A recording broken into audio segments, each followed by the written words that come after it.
Parliament का कोई भी सदस्य बिल पेश कर सकता है। अगर कोई यूनियन मिनिस्टर बिल पेश करता है तो उसे सरकारी विधेयक या गवर्नमेंट बिल माना जाता है। और अगर कोई एमपी किसी बिल का प्रस्ताव करता है तो इसे निजी सदस्य विधेयक या प्राइवेट मेंबर्स बिल कहा जाता है। बिल से कानून बनने की क्या प्रक्रिया है?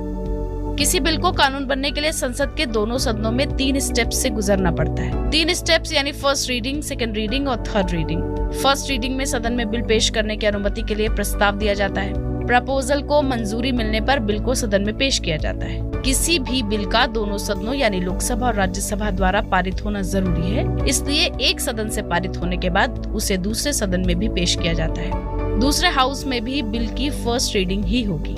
1993 में विभागीय रूप से बनी स्टैंडिंग कमिटीज की स्थापना हुई, जिसके बाद से लगभग सभी बिल को जांच और रिपोर्ट के लिए 3 महीने के लिए इन कमिटीज के पास भेजा जाता है। सेकेंड रीडिंग कमेटी द्वारा रिपोर्ट मिलने पर शुरू होती है। इसमें सदन तय करता है कि बिल को कंसीडर करना है या नहीं, क्या उसे सदन की सिलेक्ट कमेटी या दोनों सदनों की ज्वाइंट कमेटी के पास भेजा जाए। बिल पर सबकी राय ली जाती है। इसके बाद हर क्लॉज को पढ़कर बिल में संशोधन पेश किया जाता है और वोटिंग की जाती है।